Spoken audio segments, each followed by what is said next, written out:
Hi! నా పేరు Lakshmi. Welcome to simple grow gardener. ఈరోజు నేను ముల్లంగి హార్వెస్ట్ చేసుకుంటున్నానండి.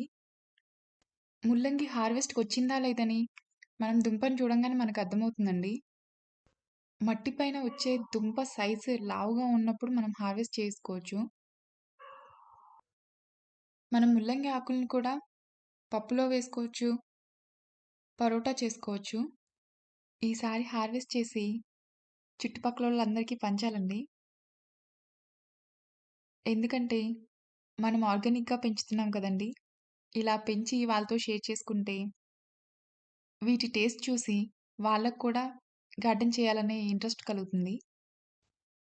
పిల్లల్ని సీడ్స్ వేయమంటే అన్నీ ఒకే కుండీలో వేసేశారండి. అందువల్ల ఇయన్నీ బాగా క్లమ్జీగా ఉండి సరిగ్గా పెరగలేదు. కానీ పిల్లలకి కూడా నేర్పించాలి కదా! తప్పదు. కానీ దీనివల్ల కూడా మనకి బెనిఫిట్ ఉంది. అదేంటంటే అన్ని ముల్లంగిలు ఒకేసారి హార్వెస్ట్‌కొచ్చినా కూడా మనకేం చేసుకోవాలో అర్థం కాదు కదండీ! ఎంతమందికని పంచిపెడుతూ ఉంటాము. ఇలా వేసుకోవడం వల్ల మనకి అప్పుడప్పుడు ఒక్కొక్కటి హార్వెస్ట్‌కొస్తాయి. కానీ వీడియో చివరిదాకా చూడండి. నాకెన్ని హార్వెస్ట్‌కొచ్చాయో. మీకు చూపించినయే కాకుండా నేను మళ్ళీ కట్ చేసి ఇచ్చాను.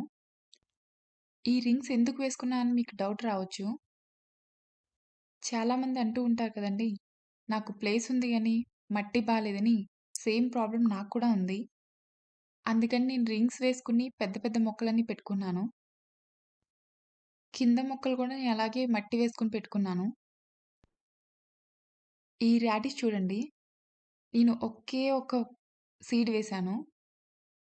అందువల్ల నాకిది చాలా సైజ్‌లో పెద్దగా వచ్చింది. ఇప్పటి వరకు మనం హార్వెస్ట్ చేసుకున్న వాటిల్లో ఇదే పెద్ద సైజు. నేను వెజిటబుల్స్ ఇచ్చిన వాళ్ళందరూ వండుకొని, తిని చాలా బావుందని చెప్పారు. నాకైతే చాలా హ్యాపీగా అనిపిచ్చింది. Thanks for watching. By by.